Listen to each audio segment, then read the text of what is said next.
Prezident tashabbusi bilan Xonqa tumanida mebelchilik kichik sanoat zonasi tashkil etilgan edi. 600 dan ortiq yangi ish o'rinlari yaratilgan loyiha natijasida yiliga 1 milliard 200 million so'mdan ortiq byudjet tushumlari ta'minlanishiga erishiladi. Ayni paytda davom etayotgan ish jarayonidan muxbirimiz xabar beradi.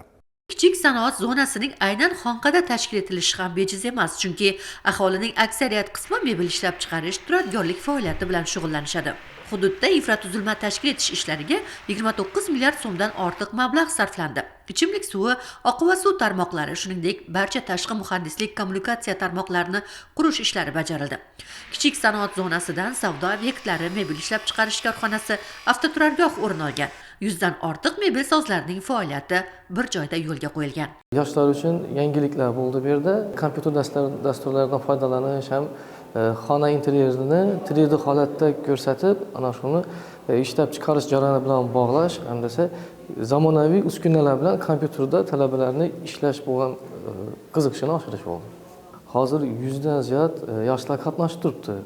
Oliy ta'limniki yoki maktab o'quvchilari, kasb hunar yo'nalishlari, undan tashqari mebel ishlab chiqarib turish sohasindagi professional ustalar, menejerlar yoki bo'lmasa loyihachilarning o'zlari ham qatnashib, o'zlari uchun turkiyalik mutaxassislar bilan bizlarning mutaxassislar orasidagi tajriba almashish jarayoni juda qizg'in bo'lib boryapti.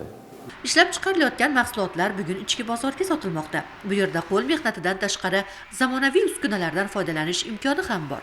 Yildan yilga mahsulot sifati va sonida o'zgarishlarning yuz berishi ish rivojini ta'minlamoqda.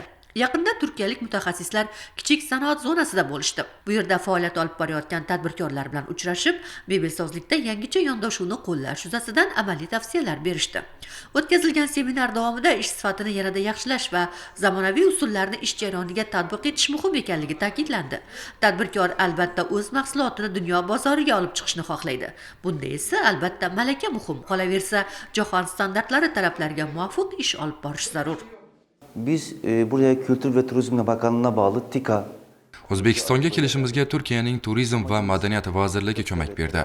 Bu yerda mebelsozlar va shu sohaga qiziqish bildirgan yoshlarga zamonaviy usulda mebel tayyorlash jarayonini ko'rsatib berdik. Bilamizki, mebelsozlik rivoji bugun O'zbekistonda ham rivojlanmoqda. Yangi texnologiyalar, qulay uskunalar yordamida ishni tez va sifatli tarzda bajarish mumkin. Bugun biz bu yerda ana shu imkoniyatlarni namoyish etdik. katkıda bulunmak Ish jarayonidagi bu kabi xalqaro hamkorlik kichik sanoat zonasidagi tadbirkorlarning katta orzularini dunyo miqyosida ushanishiga yordam beradi.